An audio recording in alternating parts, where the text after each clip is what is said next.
God that even as we would be educated in the finance or in digital matters, we pray, God, that it will be for the benefit of your children and for your kingdom here on earth, God.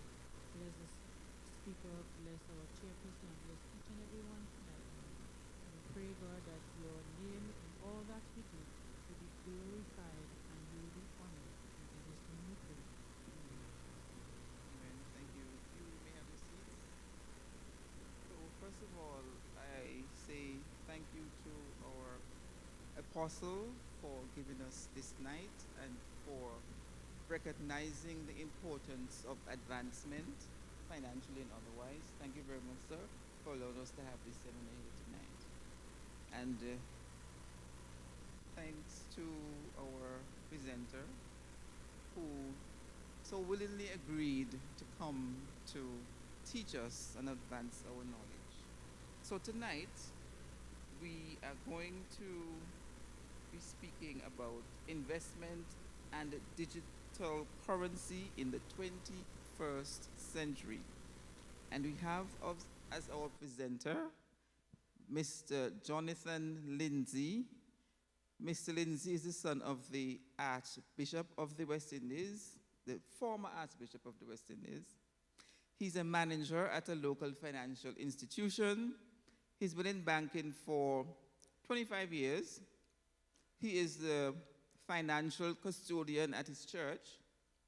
He's an entrepreneur. He's involved in several businesses to include trucking, network marketing, and digital currencies.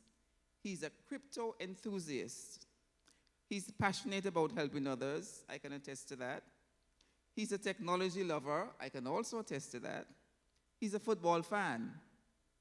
And he is a forward thinker. So right now we introduce to you Mr. Jonathan Lindsay.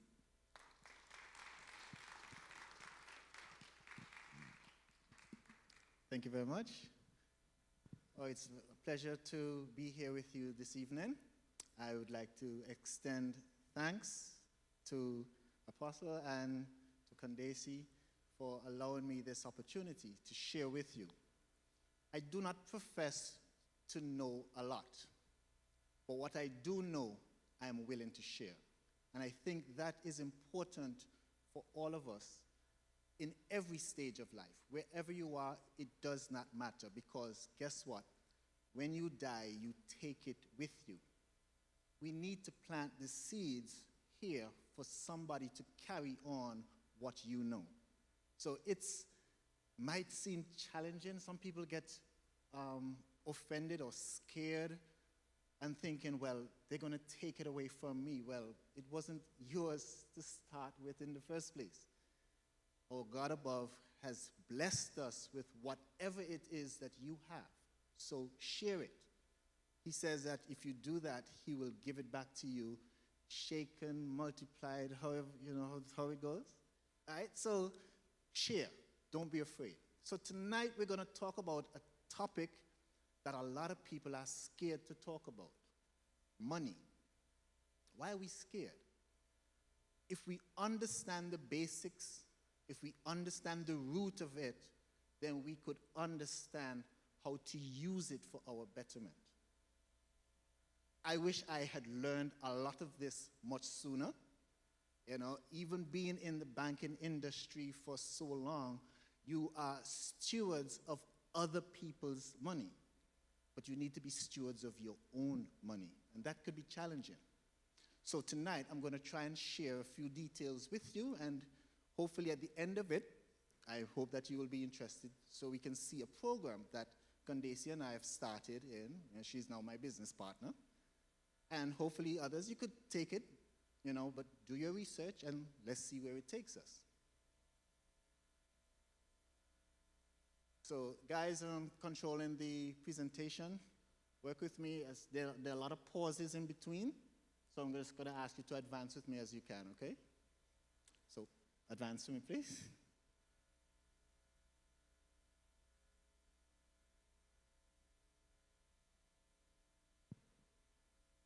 One of the, whilst they're getting it queued up, one of the things about money that we have to understand is It's not how much you make, it's how much you keep. A lot of people think that they earn a lot of money, things will be good. But if you don't keep it, what good is it? So you got to manage your money. You got to understand what it is. How do we lose it? You know, some of you, can I see how many persons are business owners in here? Okay, the percentage is just about right. Not too many people want to start a business. Why? Because it's risky. There's a lot that you got to put in. You know, everything starts and ends with you many times. So what do we do? So we got to find a few things. So we're going to talk about those things tonight. Guys, you having a little trouble with the presentation?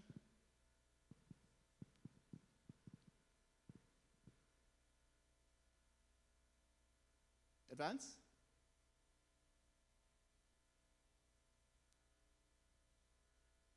Okay, so don't worry.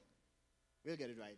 You know, the devil likes to jump in when things are going well, but that's all right. We're going to make it happen. All right? Okay, great. So tonight I am here representing me. I'm not representing a financial institution. So we have to be careful, as has been guided by the persons that I associate with. So let's talk it through. The information provided in this presentation does not constitute as investment or financial advice and should not be treated as such. It is for information purposes only, and I'm not here representing any financial institution. Next slide.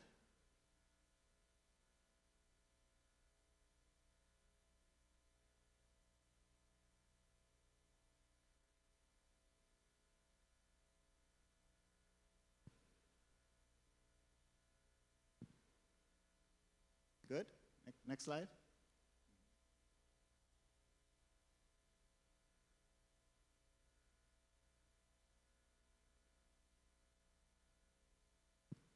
Okay, so don't go backwards. Let's keep going forward. Okay. All right. So just to finish that disclaimer, you are responsible for taking action for you. Make sure you conduct your research and associate with yourselves with persons who have the information, right? Don't just think that you know, ask the questions. I am very much willing to answer whatever questions persons have. And as I say that, if you choose to ask questions through the presentation, I have no problem. But I would say let's hold that to the end so that we could have a back and forth discussion should you choose. I leave it up to you. But whichever you choose to do, that's good. Okay, so money. What is money? Well, money is basically a medium of exchange. It's how we buy stuff. Right?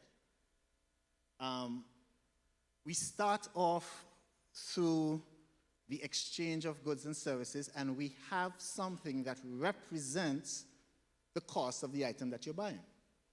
Advance to me.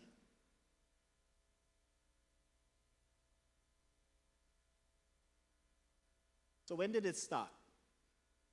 We started it way back in human history. So let's say that I'm a sheep herder, and this is what I have, and I want to buy something. So I'm going to share my sheep. What am I going to buy next? Keep it going. Let's say that you want to buy a good pair of shoes. You trade your shoes. You trade your sheep for the shoes, and you get it. That's what barter really is, a medium of exchange. If you appreciated whatever you received in return for what you wanted, then you're good to go. First known form of currency was the shekel. It's created in Mesopotamia almost 5,000 years ago. So money is not something new. The gold and silver coins dated around 650 BC.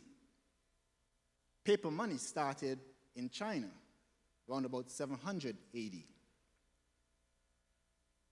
Early 1800s banknotes were created and utilized, and were a part of the gold system, right? Up until about 1930. Where's that sheep going again? Keep going. So as time went on, complexity in the exchanges grew. So you needed something or someone to interact for you, because you could not be everywhere. Hence the introduction of various financial institutions. The banking industry grew. You needed a place where you could go and share your money. And you can see that around the 1800 BC, the Roman Empire had started a lot of this. They offered loans, accepted deposits, just like we all do right now, all financial institutions. The introduction of the gold standard, as I mentioned, actually was tied to gold, the physical aspect, that material, right? So a certain amount of gold was included. If you follow the trend of paper money as it is now, you would know that gold is no longer, money is no longer tied to the gold standard. That's a whole different other question, discussion. Money has transitioned from its physical form to a more convenient form, electronic. I like it. I like electronics. The one thing that I will say publicly to anybody who thinks that they can come to my house and rob me, you're getting nothing. I don't carry cash. I'm sorry. I don't like cash. I like the convenience of moving money. So, it saves tremendously on transportation costs. Advance one for me. Don't know if you could utilize that downtown. There's a story that goes in one of the poorer countries. Person went in and robbed the bank, and they used a wheelbarrow and they put the money in. And he was running down the street, stopped by a vendor. And when he came back, the money was on the ground and the wheelbarrow was gone. The wheelbarrow was worth more than the money. That's a sick story. I don't know. Anyway. So the stages of money are various. You know, we started off with cash and coins, and then it's transitioned into checks. And there's a good movie out. I don't know if you have seen it. It's called Catch Me If You Can. Anybody seen it? It's an awesome movie. Awesome, because it talks about how persons could utilize the system, and before you even know it, you're gone. You're gone clear. So if you get a chance to look at that movie, check it out. Catch Me If You Can. Then you go on to credit and debit cards, e-commerce, online payments, and digital currency. So let's pause for a little bit and talk about a couple of those. So with checks, you're able to pay somebody without using physical money, but you're using a physical instrument. One of the things that I have seen too often is that a person may call the bank and ask, how much money is on my account? They get an answer, so they proceed to write a check. Now, they have forgotten that they wrote 4 other checks yesterday, and they have not cleared the banking system as yet. So when you write this 5th check, you're going to have a problem. No merchant wants to do business with people who can't reconcile. So you're going to get a bounce check. So you pay for something for $50. Right now, what they charging you, $150 for a return check? No. We have to manage our money. So you have to either ensure you have a system that says, I wrote these checks, so I have to account for them before I can write another one. Because you don't want all your checks coming in and then you cannot pay for them. And a lot of people, how do I say, your eye long? Because we want stuff. And I remember a friend of mine, a business partner, had said to me, if you want more stuff, earn more. Now, how do we earn more? Because in Antigua, opportunities are slim. Everybody trying to do the same thing, and we don't have a ready market. I mean, we're talking about the cruise ships coming in and tourism and all that is well, but if they come to the island and buy nothing, what good is it to us? I remember somebody said tourism, our job in tourism is to separate the money from the consumer. Sounds harsh, doesn't it? But that's what we got to do. What can you do to separate the money from the consumer? You need to get paid. And that is why I like debit and credit cards. It's electronic because you know what? When I swipe, it's gone. So I don't have to account for it anymore. It's gone. There may be some glitches every now and then. Hey, I always say if a man could make it, a man could break it. So there are things that you have to cater for, but 99% of the time, things work as they expected to, right? Now, how many ever shop on Amazon or has ever shopped on Amazon? Awesome experience, right? Yeah. Oh, you go online and you buy stuff and it comes to you in a couple of days, couple of weeks, whatever the case is. That's e-commerce working for you. Now, can you do e-commerce here? Well, if you are a business owner, for certain. Let me put on my other hat when we finish here if you need to get to learn more about the e-commerce and how we set up locally and what have you. But if you have a business and you can reach a market that is outside of Antigua, even within Antigua, but you want the convenience of payment. You don't want to always have to interact with the money, the exchange over the counter, and still have to deal with the process of selling your product. It can get cumbersome, it can get taxing. So if you have an opportunity to export your business, persons can log on to your website, pay for goods and services, hey, you're ahead of the game. And this is what we're looking to get done, right? And digital currency.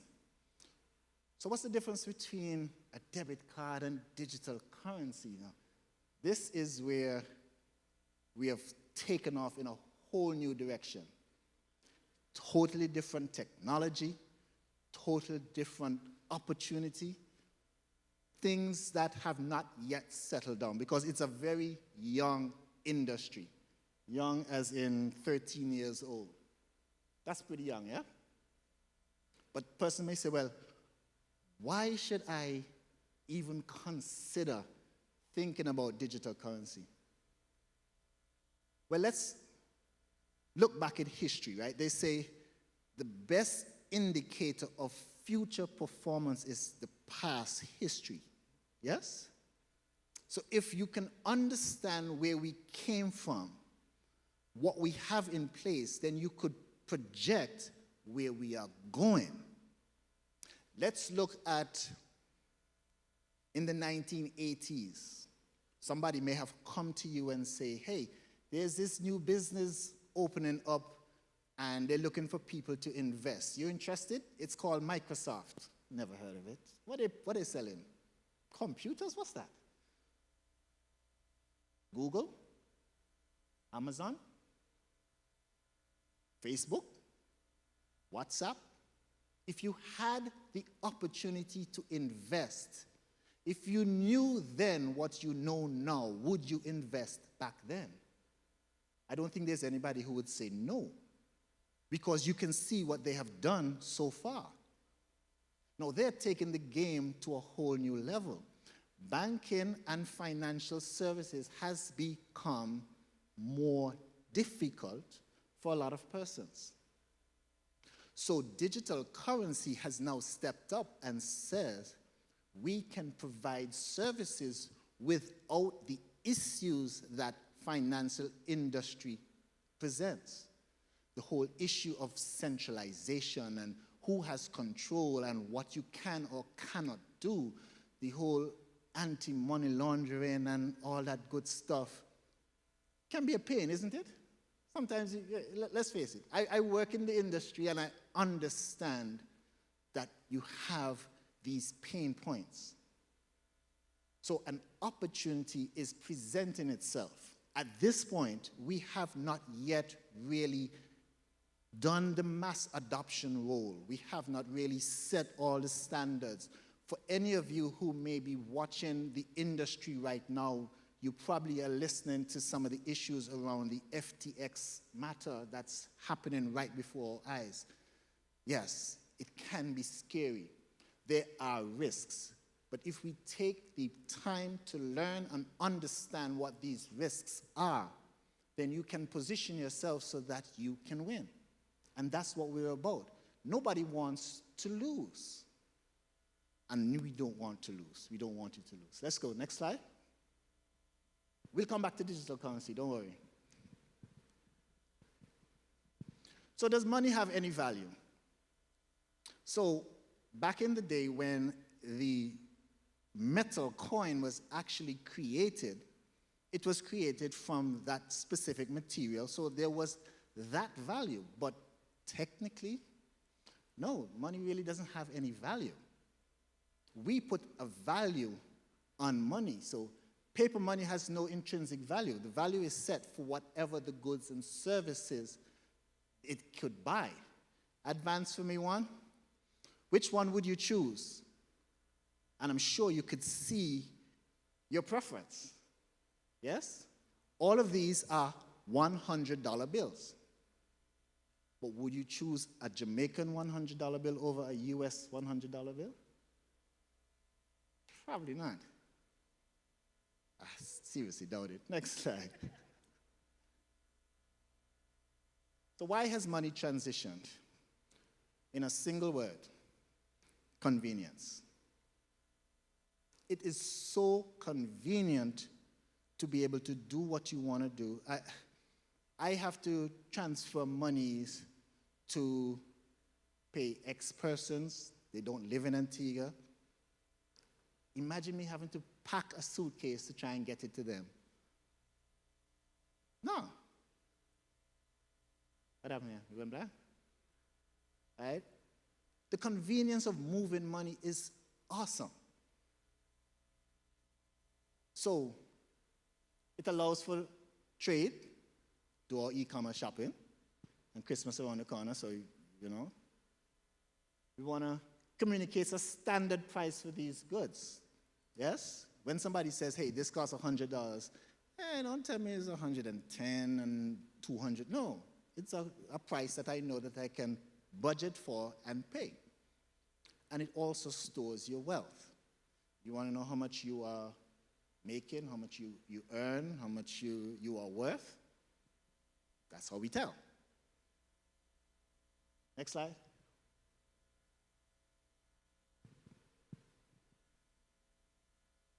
So what are some of these convenient options? So with the advancement of the internet and electronics, we have been able to introduce quite a number of things. Mobile banking. Anybody in here does not have a cell phone? Okay. So everybody has a cell phone, which means that you can participate in mobile banking.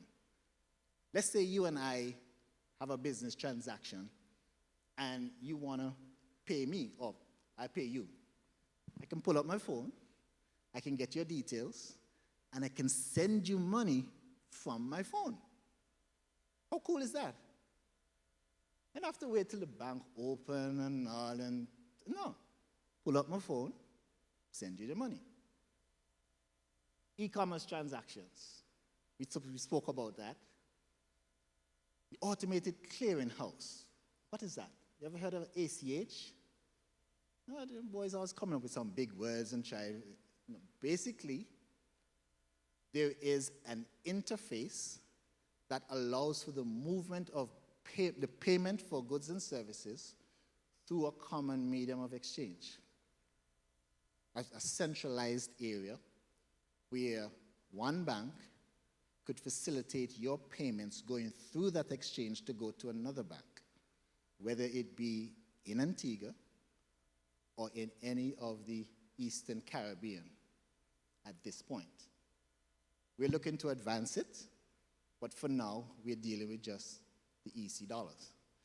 And every other region has it. The United States, they facilitate clearance to all of their financial institutions so that you could be in New York and make a payment to somebody in Los Angeles. Two totally different ends of the spectrum for the United States.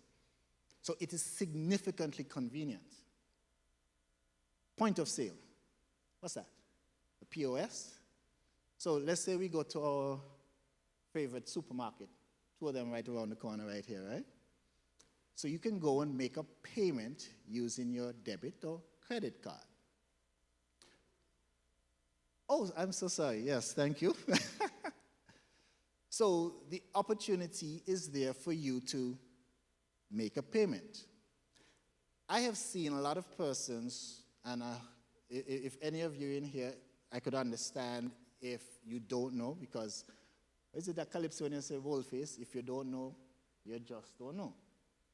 So you can pull out your debit card and you can go to the counter and pay for your goods and services. I've seen persons go to the ATM, take out the money to go to the counter to pay. I'm saying, but you have your card. What? So if you didn't know, now you know. You don't have to take out the money to go and pay once the person has a terminal, a point of sale terminal. And there are two options that are available. One is a contact, which means that the card actually comes into contact with the terminal. So we do say swipe because we are accustomed to swipe, but it's actually a push now because we have what is called the chip or the EMV setup on the card, which is like a small computer. Why is that important? Well, for the swipe, if you look at the back of your card, it's a magnetic strip that carries the information in a static manner. It doesn't change. So somebody could actually hack the information off of the magnetic stripe on the back of your card. There was a video that was going around some time ago where a person had a card reader and they would just pass by your card and it could lift the information, particularly if it has the, what do you call the RFID? It's a radio frequency ID. You will see it on your card. It looks like a little wave, like what do you call it, a sonic wave. Look on your card whenever you get a chance. You'll see a wave. It means that you can transmit to allow for the second option, which is contactless. It utilizes what is called NFC or near field communication. So you don't actually have to let your card touch the terminal. You can just pass it over and the sensor on the terminal will pick up your details and complete the transaction. Some people call it a tap and go. So it has much functionality. And it's not just financial institutions. You ever been to a hotel and they give you a key card and you can swipe it over? All of that, that's similar technology. It's called near field communication. For your cell phone, for those areas that have it enabled, they also use NFCs. If you can look on your phone, you can also find it. You can see it there. You can make payments once you can sign up for the three major ones, that is Apple, Google, and Samsung Pay. So those are there. Next slide, please. So these options offer fast and easier ways to pay. There are others also. So the wire transfer option is where you can initiate a transfer from your account that goes through a major network. The SWIFT network inside the United States, It's actually an acronym. I can never remember. It's a Society for Worldwide International Transfer, something like that. But it's an acronym. But it allows for the transmission of monies utilizing relationship keys. A relationship key is basically something that one financial institution shares with another so that it is encrypted. You don't want somebody finding that key because that means they could duplicate transactions, divert it, and all that good stuff. Bad stuff. So wire transfers and EFTs, electronic funds transfer. This is the option that is utilized using the ACH option, the automated clearinghouse. So again, I could sit here and send money through any EC dollar account in the OECS. Next slide. Question? MoneyGram. What about it? No. MoneyGram is a peer-to-peer option. And a peer-to-peer meaning from one point to the next within its own network. MoneyGram has a huge network. So when you send money from MoneyGram, you're actually sending within their own network just at a different point. So if you send it to New York, to here, it's still in network. So they don't go through SWIFT and all that good stuff. But they do subscribe to the different validations for the persons who need to collect and send and receive and whatever, because we're all trying to operate with the same standard. Good question. Yes. Okay, so blockchain technology. What's that? So blockchain technology is the next wave of things. This is the basis of digital currency. So blockchain technology has taken away the centralization issue. It has removed the option for having a financial institution inside of the scheme of things, and has allowed for different opportunities to arise. So centralized finance, as we are accustomed to now, is where the agency is the law. Central banks, the governments, the Federal Reserve, all those kinds of persons set the rules. We can't change that. So the agency is the law. With decentralized finance, or where blockchain technology has taken it, the code is the law. So we're dealing more with automation. We're dealing more with the movement of money based on certain protocols. So you can't change those things. Now, the question will be asked is, so who oversees all of these things? And this is where, as the industry is growing, certain things are being put into play. So you don't need a bank account. You want to be able to make money move satisfactorily. You want to be able to ensure that the code is correct, is going to do what it says it's going to do. So you need to have auditing inside of there. Somebody has to oversee that. You want to ensure that the people that you are associated with have a strong board of directors or a structure where one person does not have all the say, quote unquote, FTX. That is happening now. They had unfettered access. They did not go through a decentralized exchange. The person was able to access people's money straight off. He really did a significant thing. So he has perked persons' attention up because blockchain technology is important. It has allowed for the creation of brand new industries, And cryptocurrency is only one of them. So the future is unraveling right before our eyes. So if you don't get on board, if you don't learn about it, you will be left behind. We don't want our people to be left behind. With just this introduction, you will be able to do so much more. But at this point, today we're talking about money, so we'll keep it for that for now. So, next slide for me. A lot of industries are opening up, so you have development. Technology is significant. So we want to be able to have persons who could write code. So a lot of things are changing. So some of the financial institutions, we got to look about ourselves too, because we could be obsolete in very short time.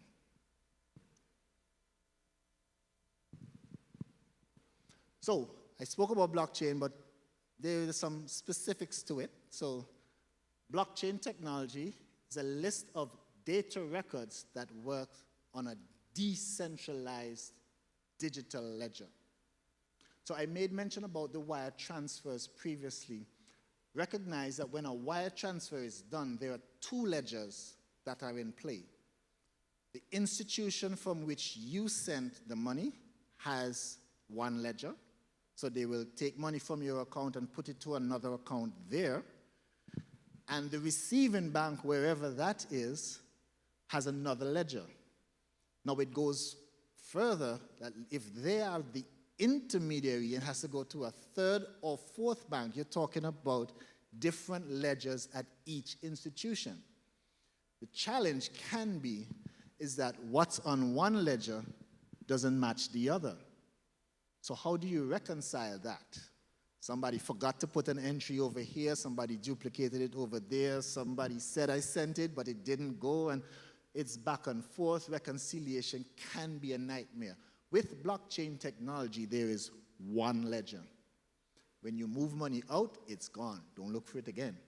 So make sure that you take the information correctly, because you don't want to be sending it to somebody who not supposed to receive it. The data is organized into blocks which are chronologically arranged and secured by cryptography. That is one of the highest levels of security that is available, that allows for your information to be stored. So go for me, please. So the blocks, the information are created into various blocks, and they're tethered to one another, hence the term blockchain. Who would have thought of that? Next slide.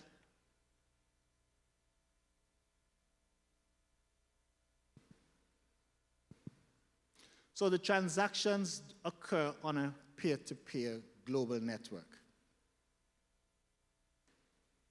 So the information relies on hashing algorithms. So that's just a nice fancy way to say that that's how we verify the transactions. So there are opportunities in mining. However, most of us would probably never really get into that because it is significant. It requires a lot of energy. Somebody said you gotta have 5 APUs just to run that. I don't know about all that, but that's quite a lot of energy. Right? There are different modules to produce in it. Difference between proof of works and proof of stake.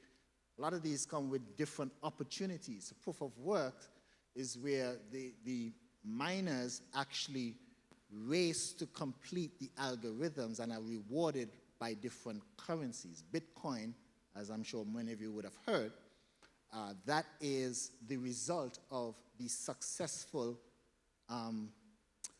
miner solving the cryptography or solving the algorithm first.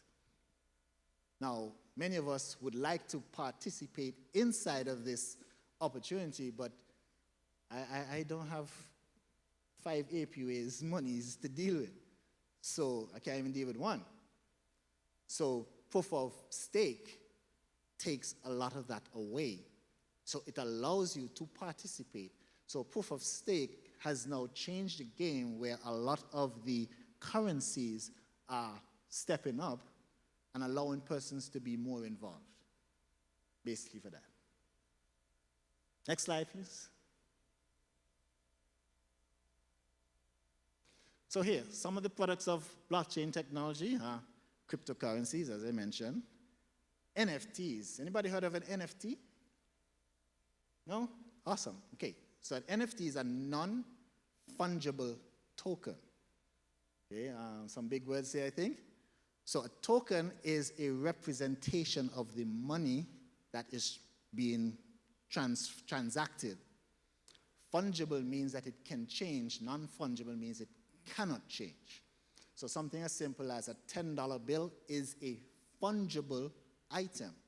You can change it. You can give me two $5 is the same $10. You can give me 10 $1 for one $10, right? So you can change the value of it intermittently. But something like the Mona Lisa, that was created once, only once, and once for all. You cannot create it. You can make photocopies of it, but you cannot recreate that item. Why? Well, the person who created it has been dead for how many centuries?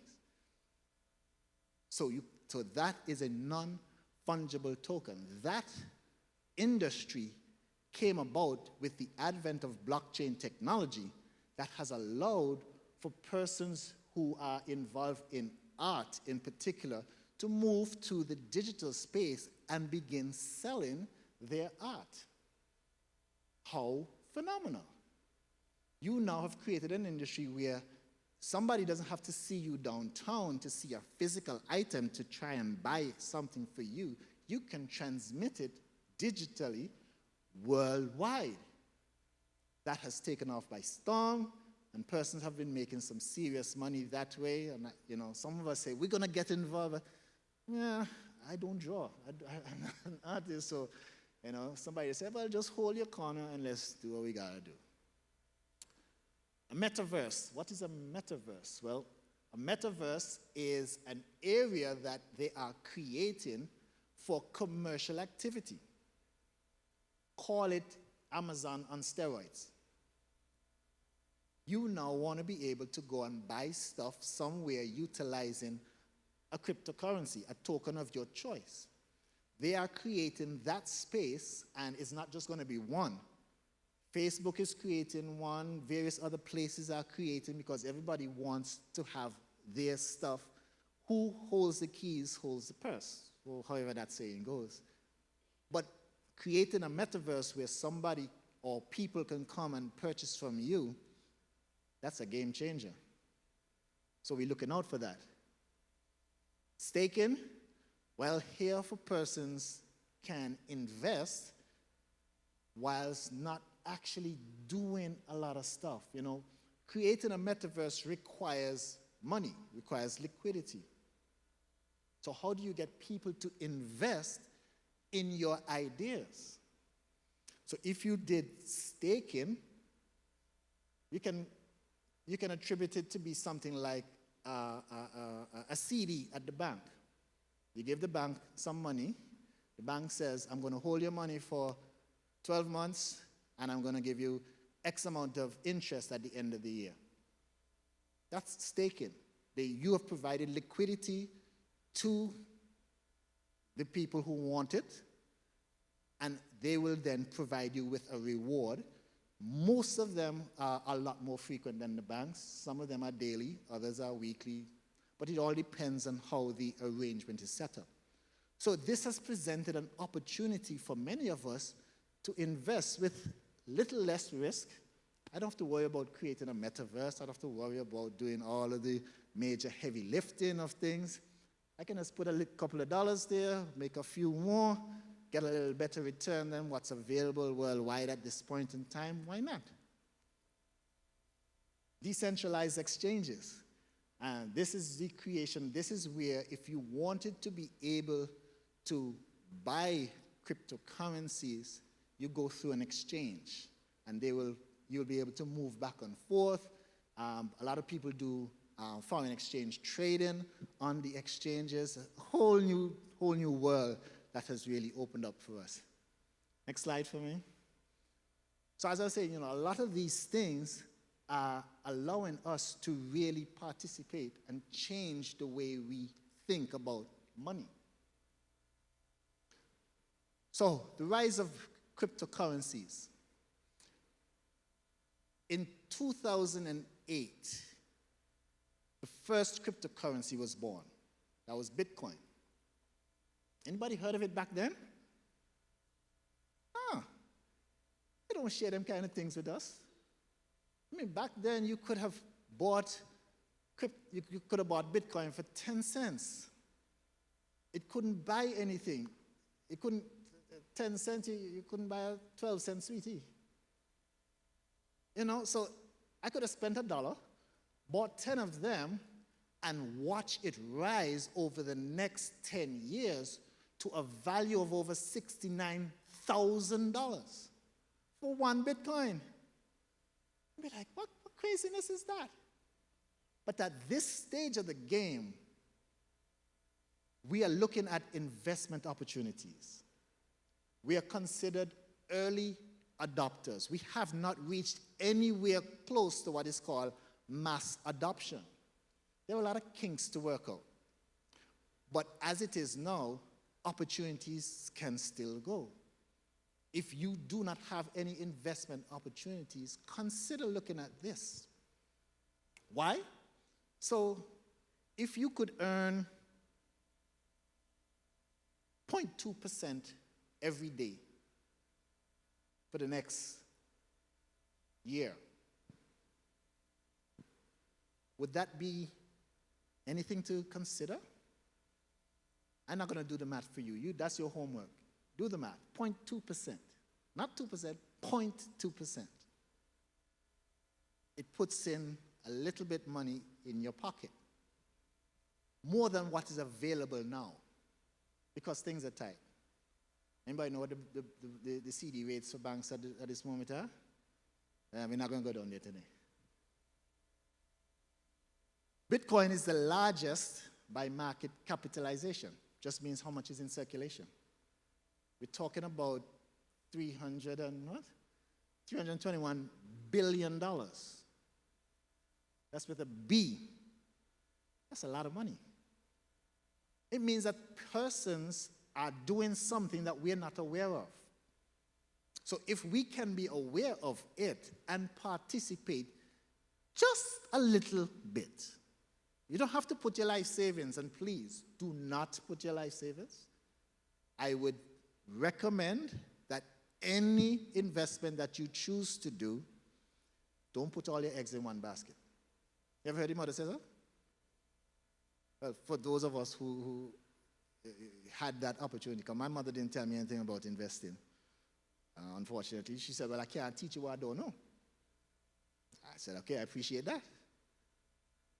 So with Bitcoin, it laid the foundation because it changed the game from persons considering centralized financing as the only option to now decentralized financing where you can now benefit to various degrees.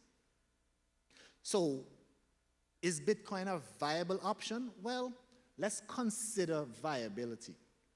You want to be able to go to a store that accepts Bitcoin and your transaction is completed and you're gone home. At this point, Bitcoin is processing transactions at, I think it's 7 transactions a second, compared to your Visa or your MasterCard transactions that are processed at 50,000 transactions a second. So you can see the disparity between there. So there is scalability that they need to improve on, there's ownership, and there's a lot of stuff. Hence, other currencies came into play. So Ethereum came, and Ethereum says, well, I can now offer you ownership through a smart contract. Again, I'm speaking about the algorithms and the code that is written into these things that makes your options more viable, because you want to be able to make payments that are secure. You don't want somebody to come and hack you and take away your money and then everything mash up. So Ethereum says, smart contracts. The NFT market is based on the Ethereum network of a smart contract because you want to be able to put your work in the network, own it, so that you can transfer ownership to whoever purchases it. Totally different thinking, awesome stuff. Tron and Binance are also some large players in the market that have done a lot with protocol addressing the algorithms and what have you. So right now, Tron and Binance are leading the charge when it comes to cryptocurrencies development and what have you. So at this point, opportunities were just flowing in. So right now there are over 20,000 different currencies on the market. Which one do you choose? So this is where you now have to conduct your research, ask questions, analyze the white papers as they were, what are the strategies, what are some of the things that are there, who is auditing them, do you know who their board of directors are? There are a lot of things that you want to do. It's your future. You need to take control of it. But don't do it by yourself, because that takes a lot of energy. It takes a lot of information to process, and a lot of us don't have that time nor capacity. I don't have that time. I work a lot of hours. I do a lot of things. So I align myself with a lot of persons who help to share the information so that I could make an informed decision. Sometimes I say, no, I just can't put my hand there right now. Let's deal with something else. Next slide for me.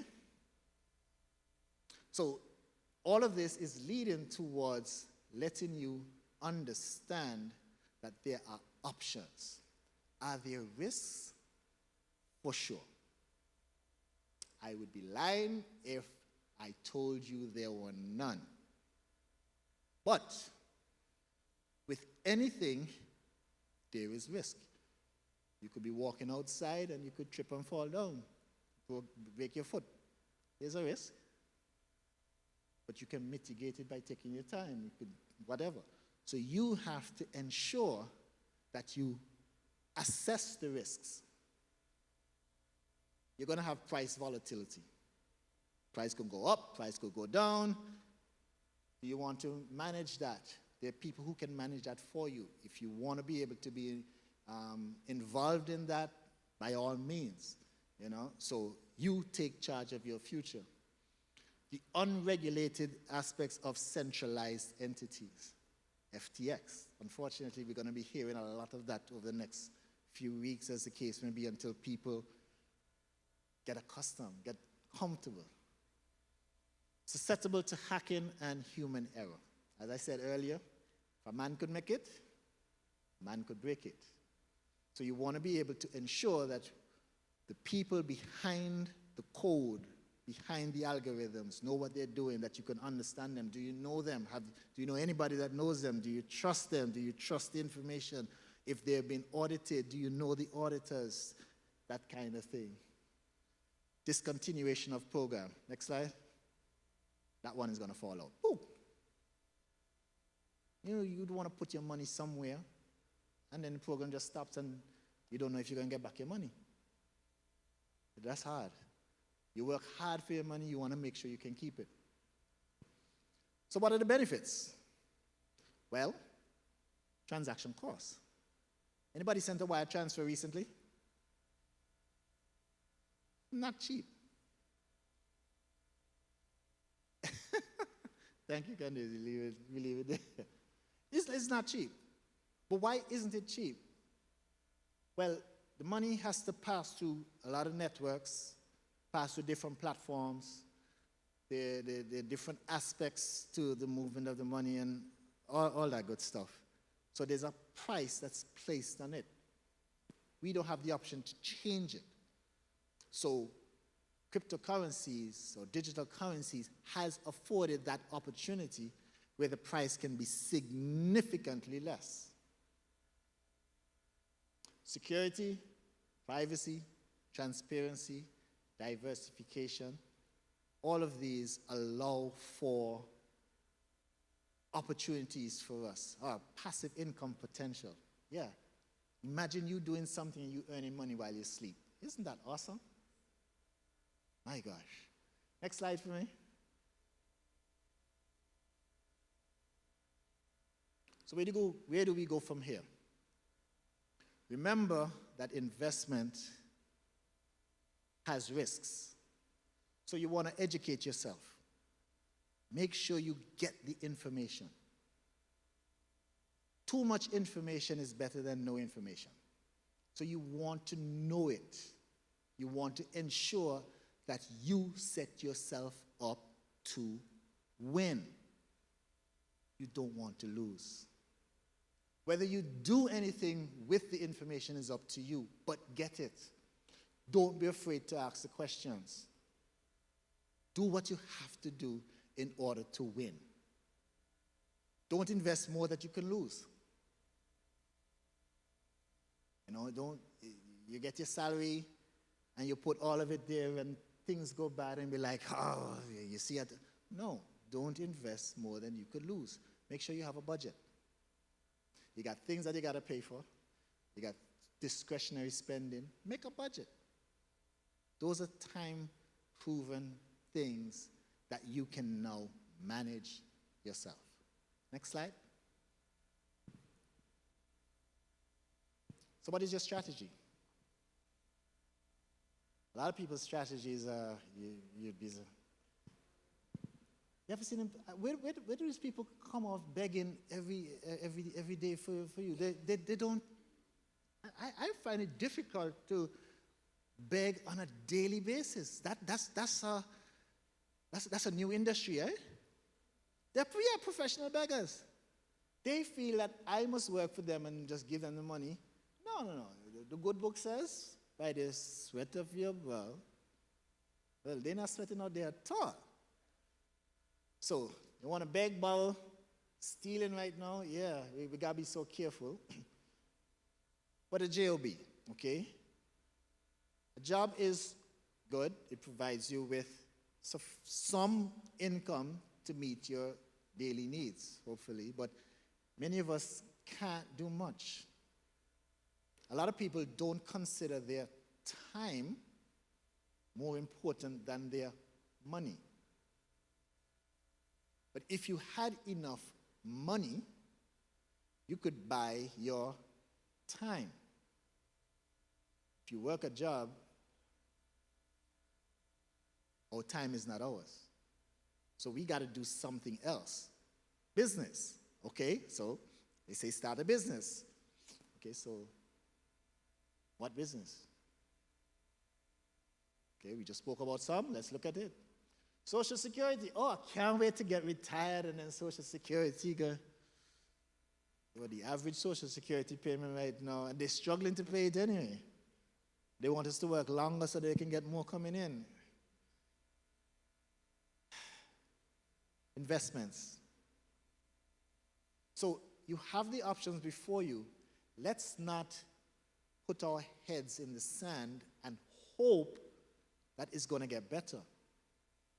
If it does get better, great. But right now, things not looking so hot.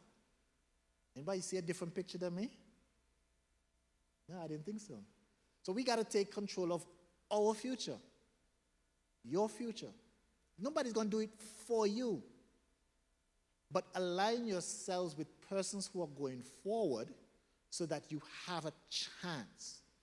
Give yourself a fighting chance to win at this game of life.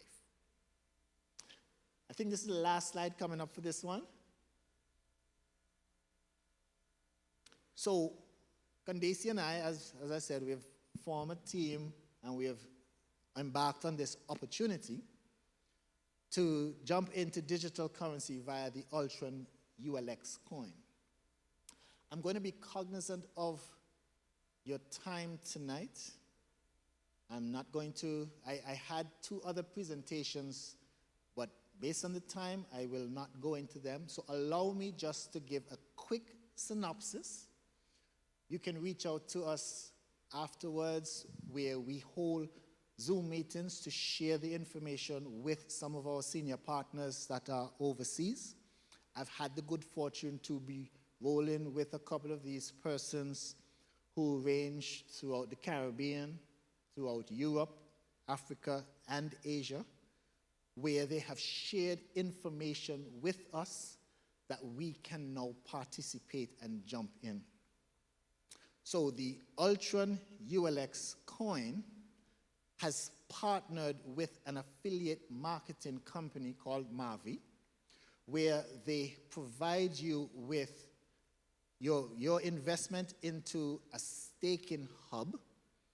Remember what I said, staking was you provide liquidity into the project, and their project has a strategy of creating a metaverse, NFTs, gaming.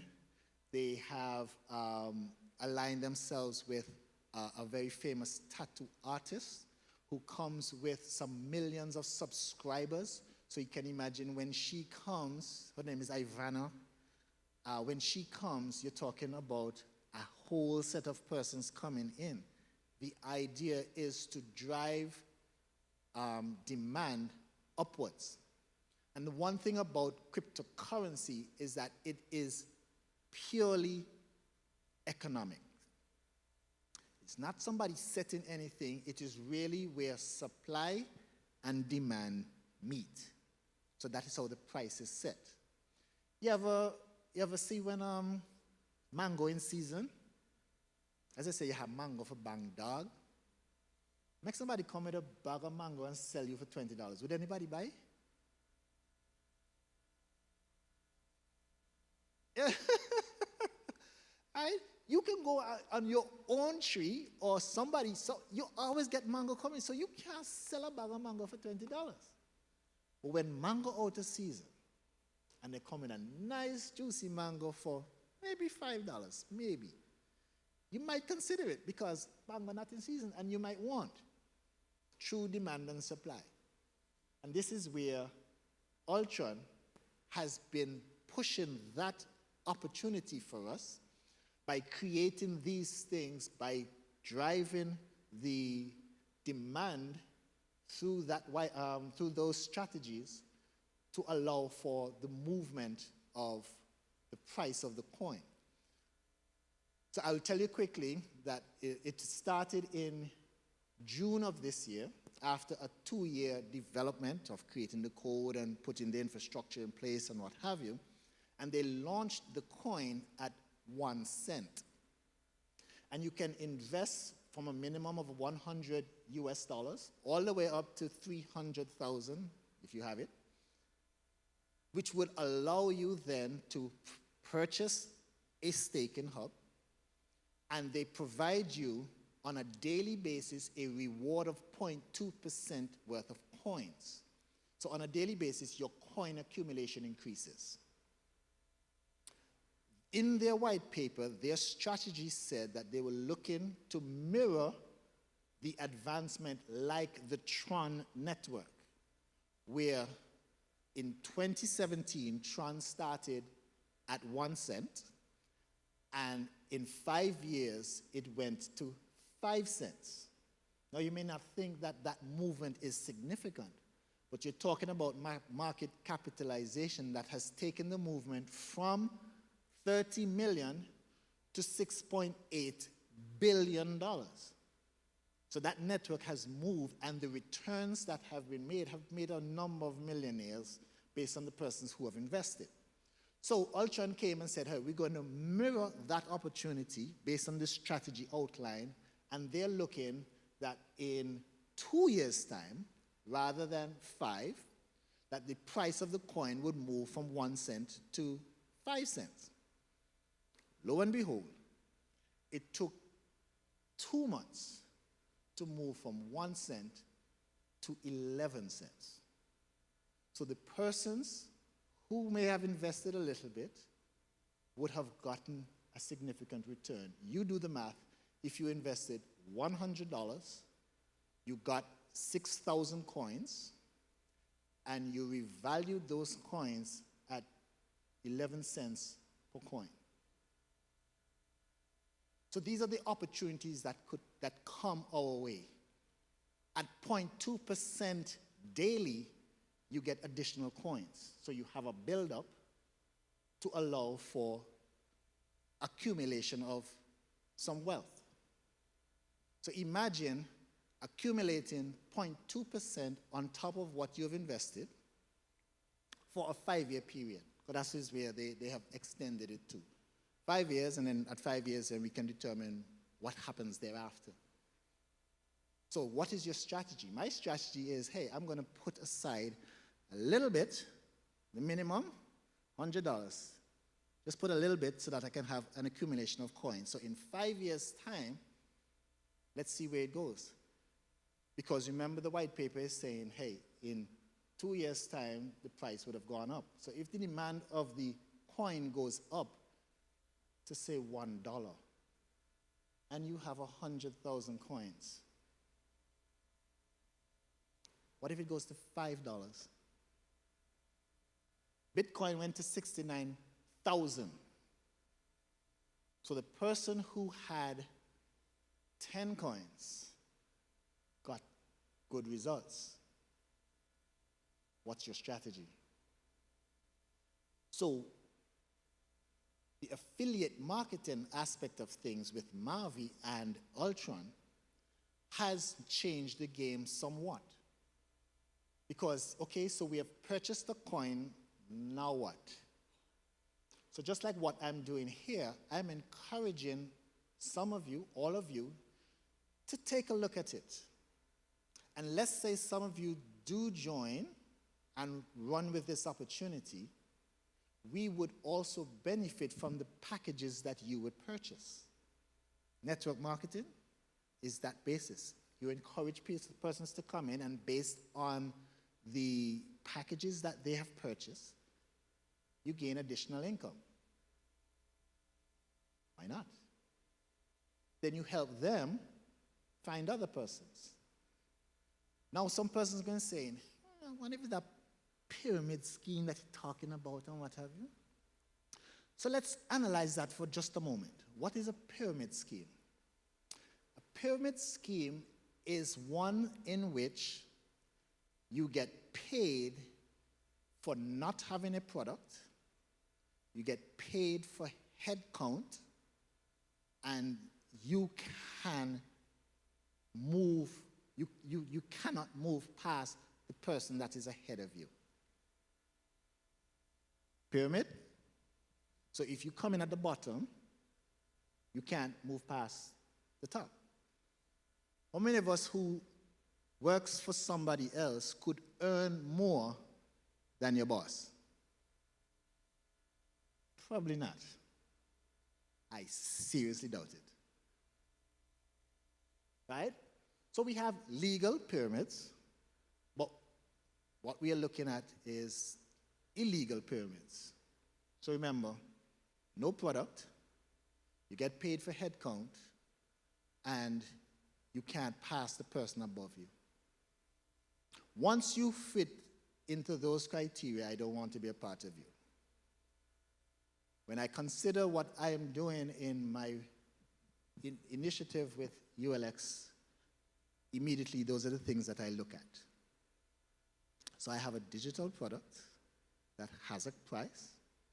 I don't get paid for head count, and I could make more than the person that came in if I do more than they. Opportunities. So Ultron, build-up of coin, asset accumulation. Mavi, affiliate marketing, compensation based on the persons you can encourage to come into the program. Don't miss the opportunity, guys. You have things, and I would love to see you win at the game of life. I'd like to take this opportunity to thank you for allowing me a few moments to share with you. I would open, does anybody have any questions? Yes, sir. Value of the coin now is at 6 cents. So price volatility, as I mentioned, so it ran up to 11 cents and it has corrected itself down to 6 cents. A lot of that was due to the FTX matter, the movement of some monies out of Bitcoin. So one of the things that you look at is what they call a crypto whale. You can understand the size of a whale. Persons who have a lot of money inside of a currency is called a whale. When they move, they can displace quite a lot.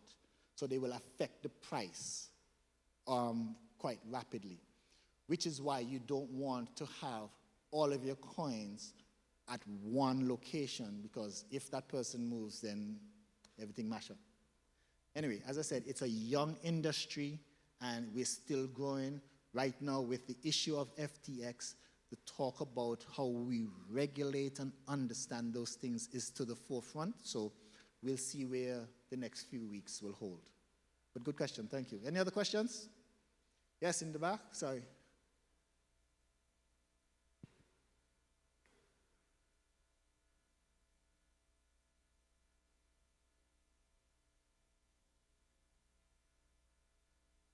Okay, so the question, if I understand, is what's the time period of the price volatility that you're asking? Okay. Okay, so particularly for the ULX at this point, remember we're having a history of June, July, August, September, October, November, 6 months. All right, so the price volatility has been, as I said, moving from 1 cent up to 11 cents, back down to 6 cents. Considering that the white paper estimated it to be over a 2-year period. So to have reached the 6 cents now is still significant. We're considering that to be ahead of the game. What we are doing, though, is we're going to compare it to the Tron, the Binance, Ethereum, Bitcoin protocols, so that we can now gauge how we are doing.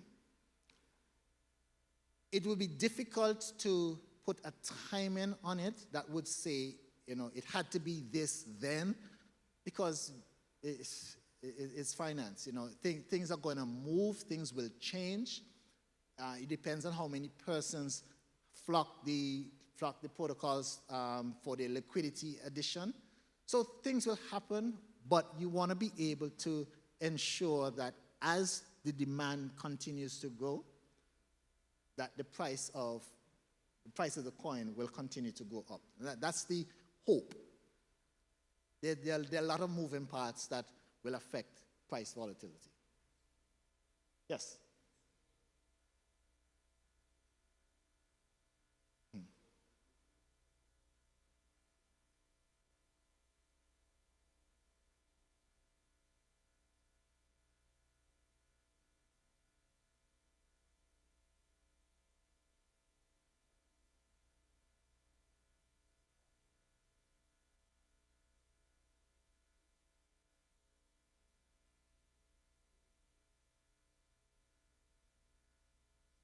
Okay, so he's trying to throw me off my bicycle today.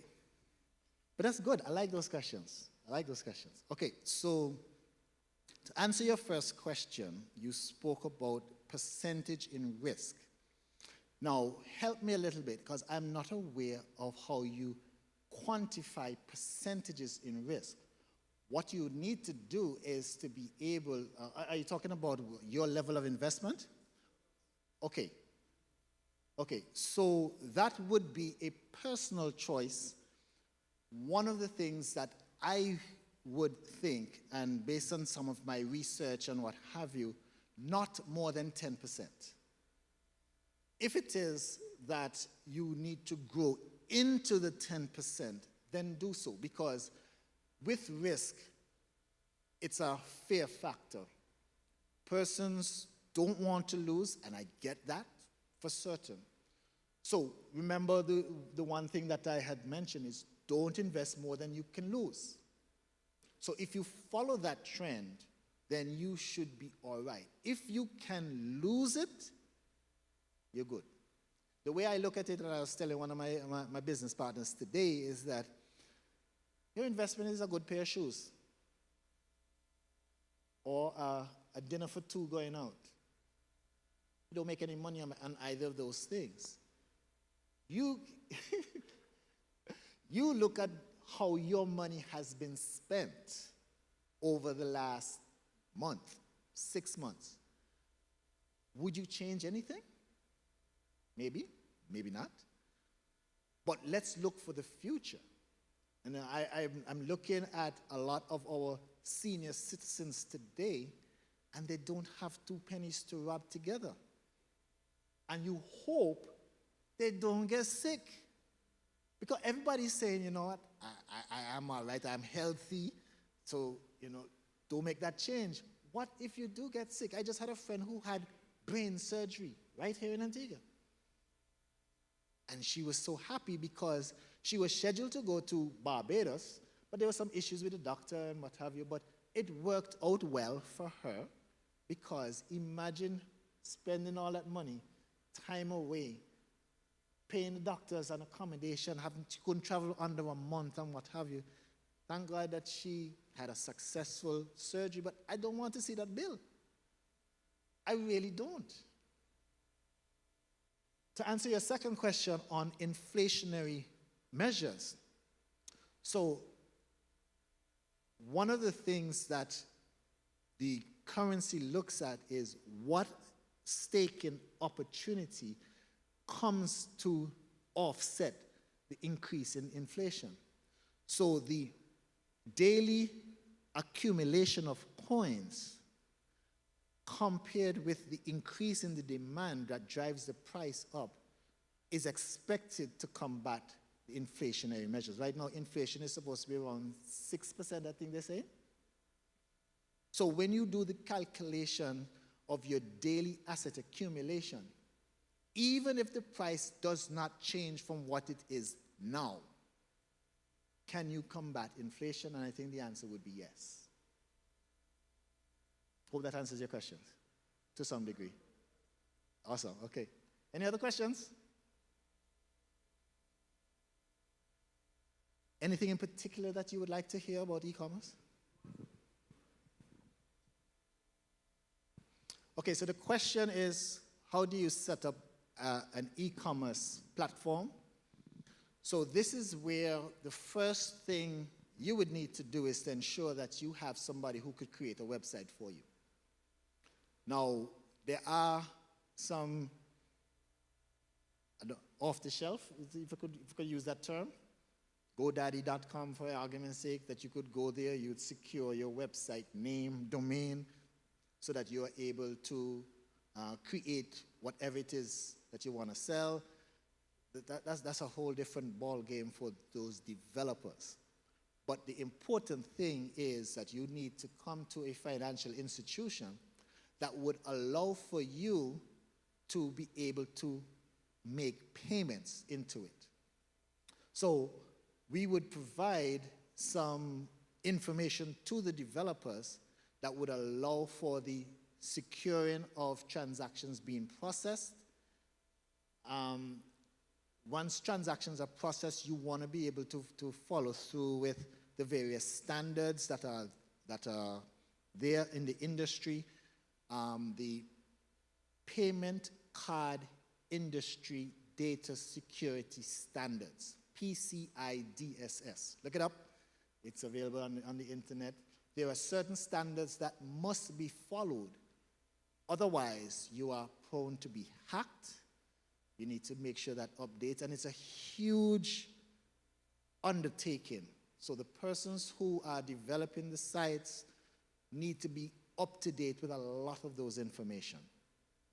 But with the currency, the e-commerce, with the e-commerce aspect of things, we would provide a lot of those details for you so that they can craft the information correctly, put it onto the website so that customers know that when they do their transactions, they are secure. I hope that answers part of your question.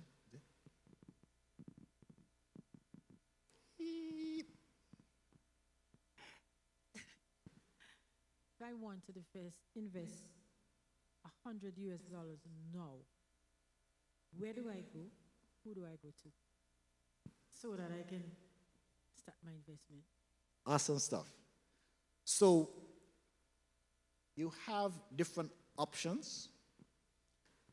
For me, there are some persons who have said, John, I don't have no time for that, but I want to be a part, invest for me, and we do that. So, the first thing that I would let you know is that, one, you would need to register with an exchange of choice.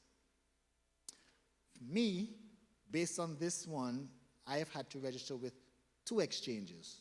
Why? Well, not every exchange sells a specific coin. And the coin that Ultron has aligned themselves is available on one exchange and not the other. So, registering on 2 exchanges allows me to onboard my money to the exchange, so I buy a specific coin. Litecoin is the name of this one. Then I transfer the Litecoin to the exchange that I want so that I can transfer it using my Tron TRC coin to purchase the hub from my Ultron back office site. Hope that is simple enough for you.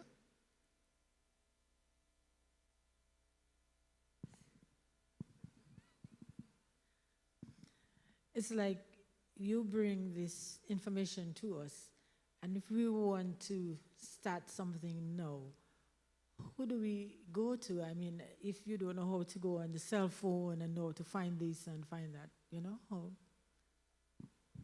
Awesome, awesome, awesome.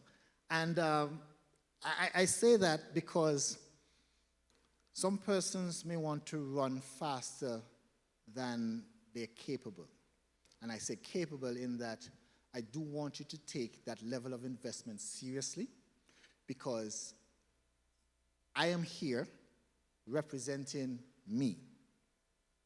I'm glad that you may think that I am good to be able to take that information, but I want you to research it also, right? Because the level of comfort is important for persons when they are investing. If you're not comfortable, every day you're going to be worrying and saying, I wonder, right? But we can deal with that. That's not an issue at all. You know, I've had a number of persons right here in Antigua and further afield who have invested with me, right, based on the information that we have provided. We have some that says, John, what happened to FTX? I said, well, what happened to them? They're over there too. Well, I'm not comfortable. That's okay. But once you are comfortable, take the information. We can talk about it, whatever it is that you need so that you are comfortable to take the next step, by all means. We can facilitate that for you. Yes? Good. Any other questions? If you can share, okay, number one question, how long you in the business? And if you can share some more experience, your experience in the business to us. And also, if you think it's benefit us in Antigua, the business, because I'm aware of it in America. Even persons introduced to it, but my intake with it is like when you ask questions about the business, they kind of don't want to share information with you. Even recently they sent join me in a group like over 300 persons, and like when I keep on asking questions because I don't want to go in a business blind. So if you can, share your experience, and if you think it will benefit us in Antigua, because in America, a lot of young people indeed just do the business. I aware of. Excellent, excellent questions. Comfort level. If you're not comfortable, why do it? If you ask questions and you are unable to get an answer, I would stay away from it with a 10-foot pole, 20 foot if you have it. Doesn't mean that it's not good, but if they can't guide you, I would have a problem with it. So, as I mentioned earlier, Ultron started in June of this year. after a 2-year development process to ensure that code is correct and it's supposed to work on creating the roadmap and all that good stuff. And that's another thing. If you don't have a roadmap, I have a problem. I'm someone who, what do you say with your seamstress, you measure twice and you cut once? So you got to take your time to ensure that it's your money. You're putting your money somewhere. You want to be able to trust it. Can you really trust it 110%? Well, yeah, I can trust that this is here because I can see, touch, and feel it right here. But when you start to jump into a different realm, you're going to have some questions. That is understandable. But when it is that you can relate to persons who have been involved, who have communicated to you, that you can see the fruit on the tree, that you could ask the questions, that you can see, touch, and feel the details, your comfort level increases. My level of involvement in this space started over 3 years ago, where in a different network that I'm involved in, they introduced me to this thing called cryptocurrency. So I went blindly because I was with my partners that I trusted. So if they did the work, I was like, okay, half the work is done, so let me go. It failed. It failed miserably. So I said, okay, you didn't do what you said you were going to do all the while, is measure twice, cut once. I didn't do it. Which is why I'm saying to my good friend here, measure twice, cut once. I want your comfort level to be where it is. It's high. It has to be high. Can it benefit us here in Antigua? For certain. Do you know any places in Antigua that accept Bitcoin? Nobody? Yes? There are 2 places in Antigua that do. So is it going to affect us? Yeah, it's coming to our doorstep. It's right here. It is a medium of exchange.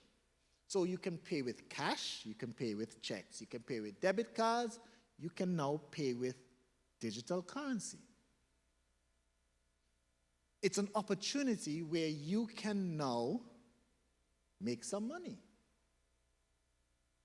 We don't really have those opportunities. Yeah, I have a debit card, okay, so what? How do I make money with my debit card? Well, if you were able to invest in the Visa or MasterCard stocks, in the American Express stocks, in Discover or whomever, you could make some money.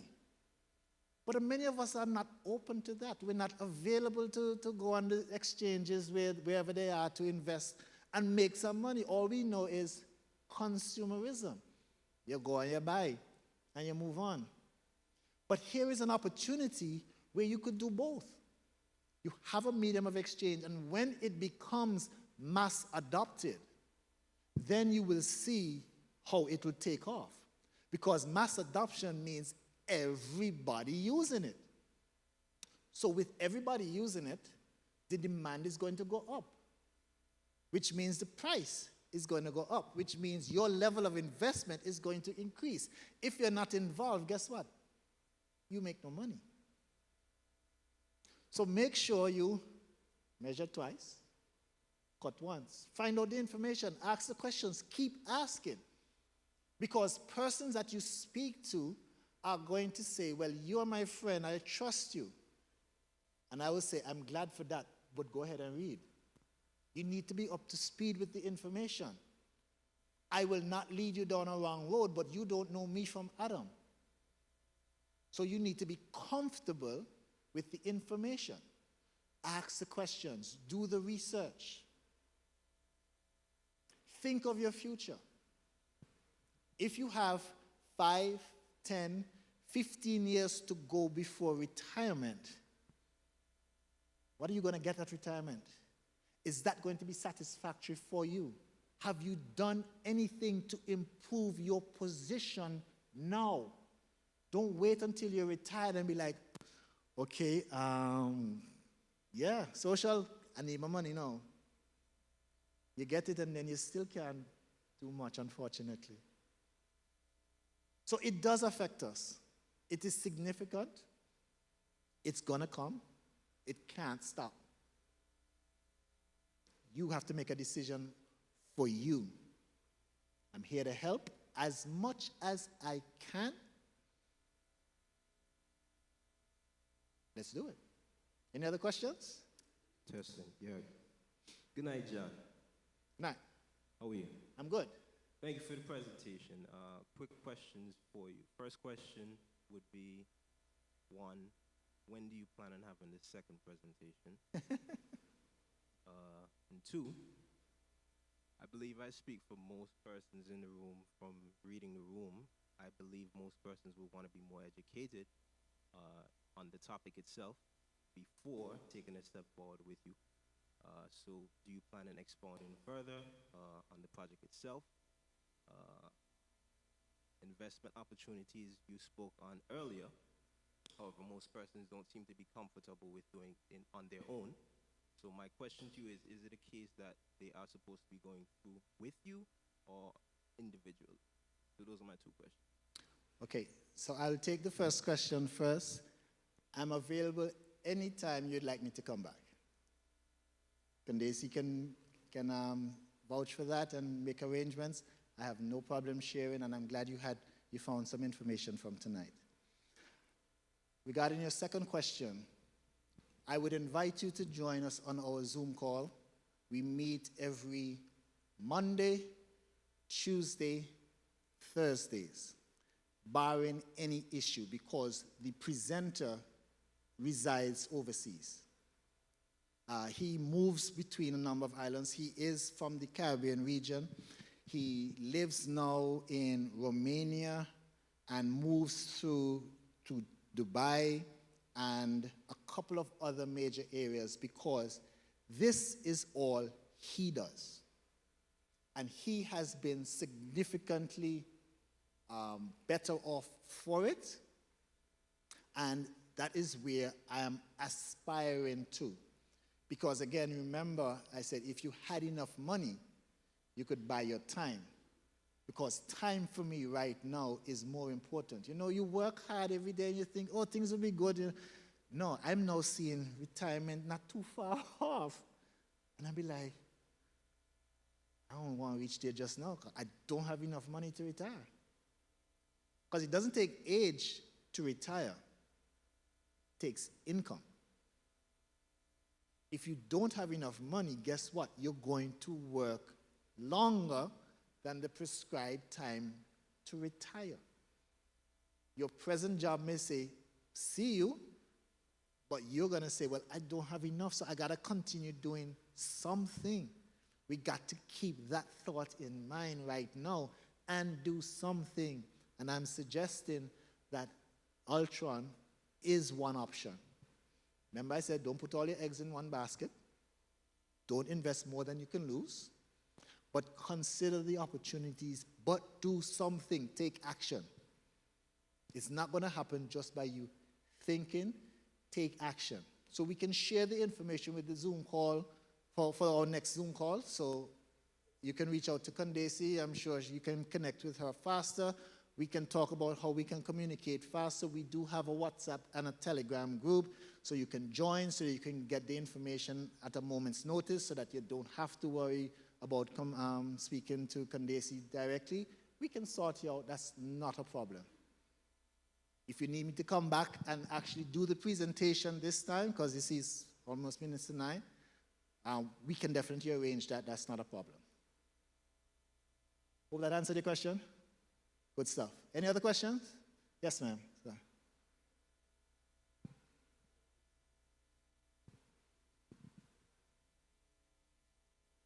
I think this is a big race, a very big race. And when you throw in your money and anything happens to you, how are you going to get it back? This is a very big race. I don't like it. That's okay. That's okay. And that's good. That is good. I have no problem with that. Everybody comes with that. Let me ask you a question. Do you throw box? Have you ever heard of persons running off with the box? I did ask you with you. Right? Things do happen, which is why I say measure twice, cut once. We want to go through the information. We want to do the research. We want to understand the protocols that we are putting our money in. Because I agree with you. If you put your money in and you be like, how do you get your money out? If that is a concern, then I want you to be comfortable. So here's my strategy that I did for that, because I share your exact sentiment. When I invested my money and it rose, I took my money out and I'm now playing with house money. So I have my money. I put in $100.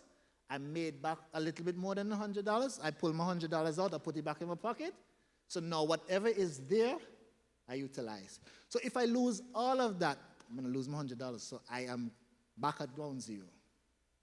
So one more thing.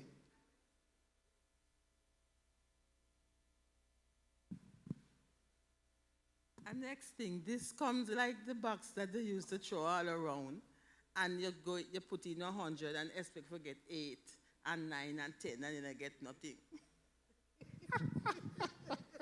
I like her. That is good. So this is where we need to understand, when I put my money there, what happens to it?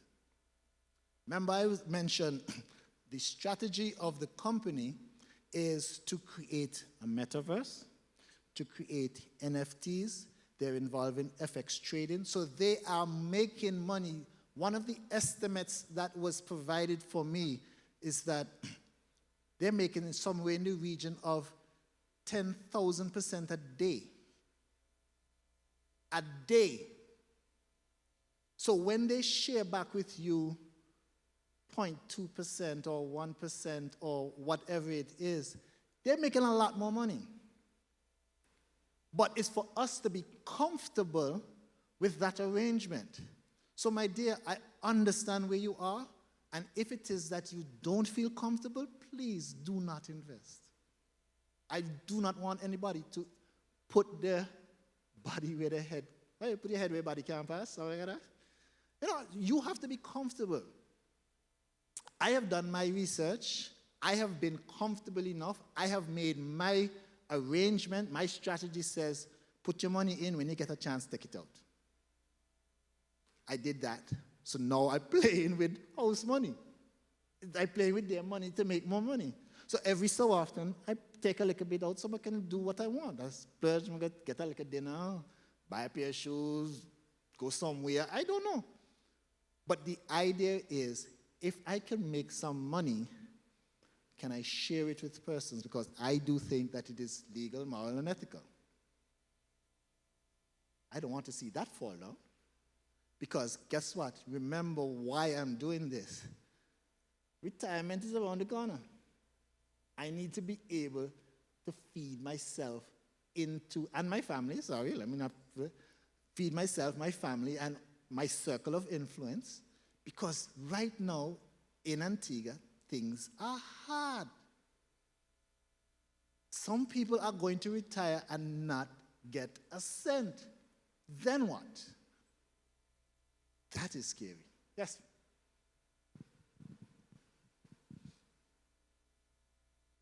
Sorry. I have a question. Where do you see Antigua 25 to 30 years from now in terms of cash money? When you say cash money,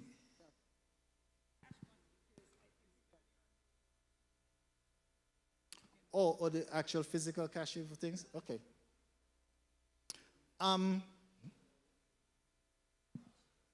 Right. I do not see cash going away. Cash is the basis of quite a lot of things. Now, if we were to move 100% in the digital realm, it would take a significantly long time to get there. Because, let's face it, the internet access in Antigua is not the best, right? And it requires an infrastructure that is robust, secure, and the players that we have now need to improve. When you look at our counterparts in the other islands, we are operating closer to the bottom than the top. So we need to ensure that our ability to conduct transactions, is significantly improved.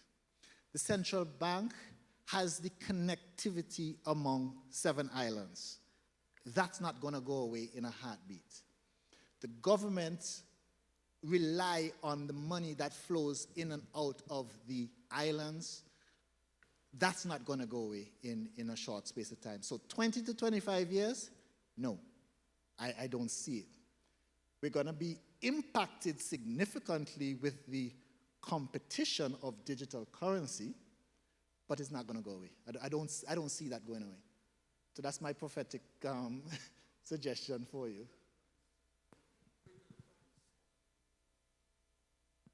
Just your quick advice on retirement, because you keep talking about it. If my memory bears me correct, I think they said once you retire, you should have enough saving to last you for about 20 or 25 years. I want to hear your take on it, because people retire and they don't have a figure that they aim to gather before retirement so that they could live for the next 20 or 25 years in a level of comfort, not total comfort. Thank you for that. And for certain, you need to pick a figure. One of the things that I did many moons ago is my figure of retirement is $5 million. Why $5 million? Well, I could put $5 million in the bank, earn 2% interest, and live off the interest. Right? How many of us can accumulate $5 million? That's not easy. I don't think many of us would have seen, if you added every paycheck that you got over the last 20 years, if you reached 5 million, then you're a little better off than most. But I don't think many of us are going to reach close to that. So what is your strategy? You got to figure it out. Does the place that you work for now have a pension fund? Because it's not just Social Security. You can get a pension from your workplace. Do you contribute to it?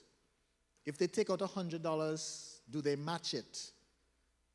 You got to figure out what it is that your strategy is, because for certain, we are living longer these days. Anybody know why insurance stopped covering you after a certain age or so? 70, yeah. But that's because if the lifespan, how many years ago, was not expected to be as it is now. We eating healthier, supposedly. We living longer, but they don't want to cover you. So it's not easy. So what is your strategy? You got to figure out something and start now, because you can't start when you are a year away from retirement.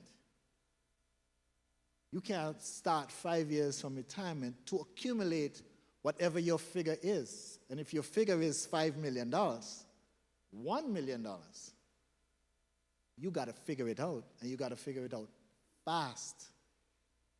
Don't put your head in the sand. Ask the questions. What can I do?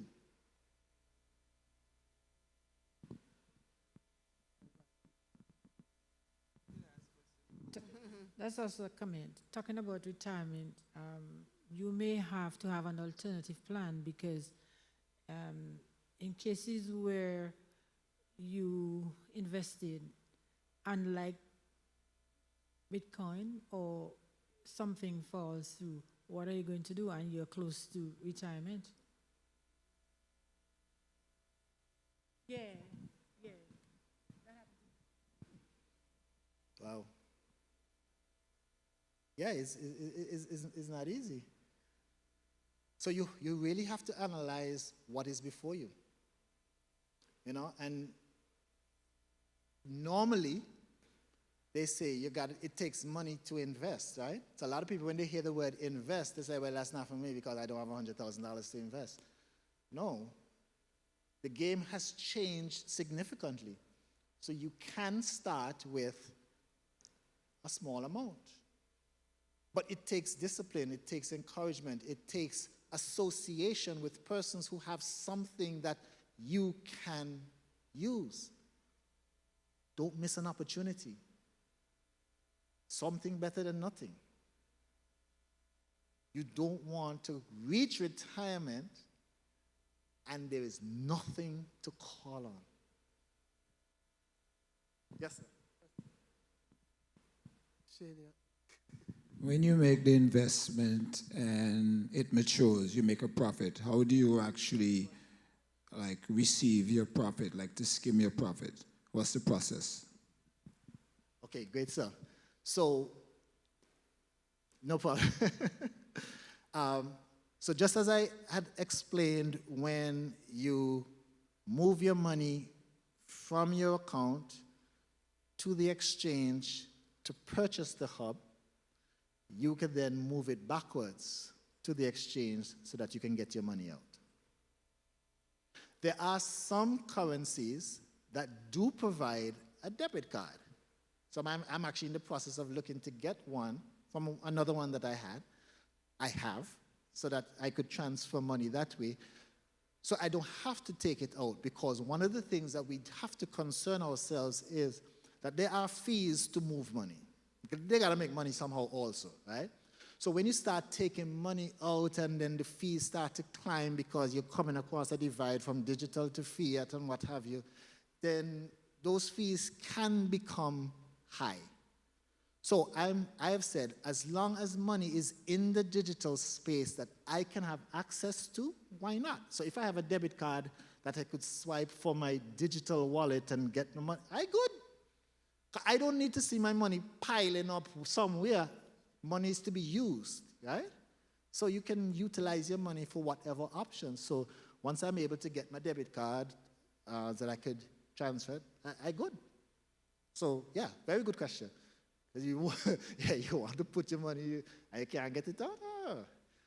But thank you very much for the questions and the interaction. I really thoroughly enjoyed it, and I hope you did learn some stuff, and hope to see some of you in the near future.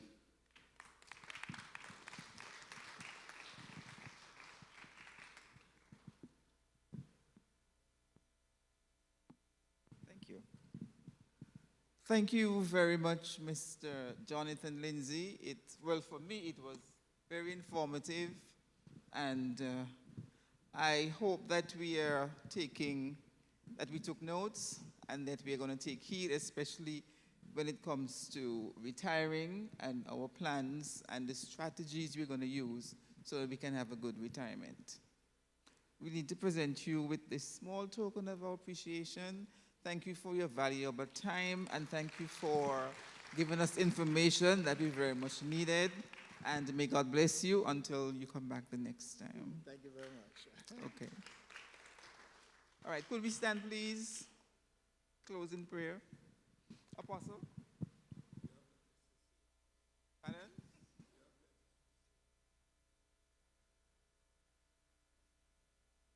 I didn't hear you now. Want me to close in prayer? Okay, I just want to remind us that we have lettuce from our garden and cucumbers and adopt multiple streams of income. So please partake, buy, and help us. Let's just bow. Father, we honor you and thank you for this wonderful night. We thank you because you said that your people will be destroyed for lack of knowledge.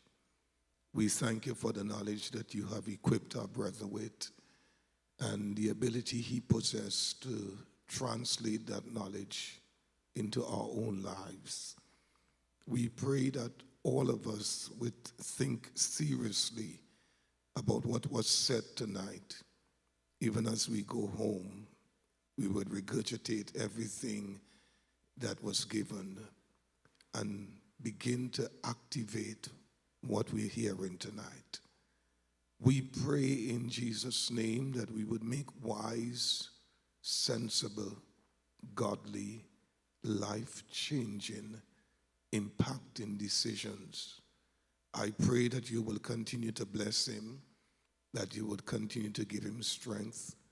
I pray that you would continue to bless all of us who are here and help all of us to be more prepared to advance into our future. Take us home safely tonight. In Christ's name we pray. Amen and amen.